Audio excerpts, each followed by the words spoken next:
સાથે છીએ અને વાગવા આવ્યા છે 7 પણ આપણા બેઠા બેઠા આપણા પગમાં ખાલી ચડતી હશે, ધ્રુજારી આવતી હશે, કંટાળો આવતો હશે અને કંટાળો દૂર કરવા માટે તમારે મને 5 મિનિટ સાંભળવાનું છે, ખાલી 5 મિનિટ. હાલો 5 મિનિટ આપશો?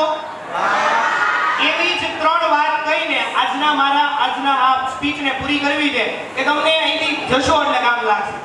શરૂઆત કરું, 5 મિનિટનો સમય છે, વધારે સમય લેવાનો નથી. આ પાણીની મારી પાસે બોટલ છે અને મને પાણીની ખૂબ તરસ લાગી છે. હું પીવાનો પ્રયત્ન કરું છું પણ પાણી આવતું નથી. હાલો, હું પીવાનો પ્રયત્ન કરું છું પણ પાણી આવતું નથી. હું પીવાનો પ્રયત્ન કરું છું પણ પાણી આવતું નથી. જીતભાઈ કેમ નથી આવતું? તમારા બધાના મગજનું ઢાંકણું બંધ છે. પાણીની બોટલનું નહીં, આની અંદર પાણી છે. બધાની અંદર ટેલેન્ટ છે પણ એ બહાર લાવવાનું કામ જેવી સાહેબ આહિર કરે છે. એના માટે જોરદાર તાળીઓ પાડવાની. હરેકની અંદર ટેલેન્ટ છુપાયેલું છે પણ એ ટેલેન્ટને બહાર લાવવું ને એ જેવી સાહેબ કામ કરી રહ્યા છે. અને હવે બધાએ પોતપોતાના સ્થાન ઉપર બેસી જશો. બીજી વાત કે વ્યક્તિએ જીવનમાં આગળ વધવું હોય તો 4 ટી ઉપર કામ કરવું પડે. તમને ખબર 4 ટી કયા? અરે ચા નહીં, ટી 4 ટી. 4 ટી માં પહેલું ટી આવે છે ટાર્ગેટ.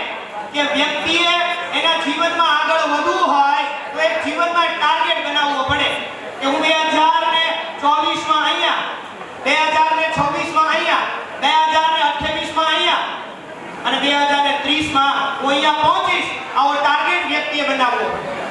બીજું ટી છે ટેકનોલોજી.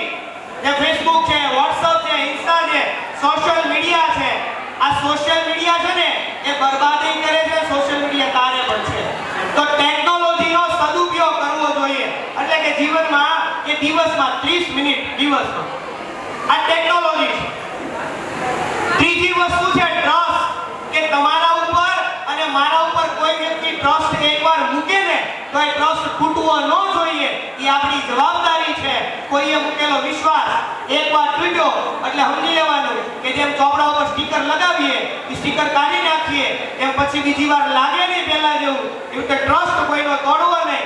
અને ચોથો ટી ટાર્ગેટ, ટેલેન્ટ, ટેકનોલોજી. અને ચોથો ટી છે ટેલેન્ટનો. ફરી એકવાર જોરદાર તાળીઓના નાદથી આ ટેલેન્ટને વધાવી લઈએ. બેઠા બેઠા એ જ વિચારતો કયા 4 ટી હું આપીશ. એટલે ફરીવાર જેવી સાહેબ, પહેલો ટી ટાર્ગેટ, બીજો ટી ભૂલાઈ ગયો ટેકનોલોજી, ત્રીજો ટી ટ્રસ્ટ અને ચોથો ટી જેવી સાહેબ આહિરનું ટેલેન્ટ કે જે તમારા બધા બહાર કાઢ્યું છે. મિત્રો છેલ્લી 2 મિનિટ છે. હું જે સંસ્થા તરફથી આવું છું આ સંસ્થાનું નામ છે red and white multimedia education. જેમ જેવી સાહેબ આ બધાને ટેલેન્ટ ગોતે છે ને એમ અમારી સંસ્થા ધોરણ 10 અને ધોરણ 12 ના વિદ્યાર્થીઓના ટેલેન્ટ પર જ કામ કરે છે. વિદ્યાર્થીઓ કોલેજ કરે છે પણ એમને જોબ મળતી નથી.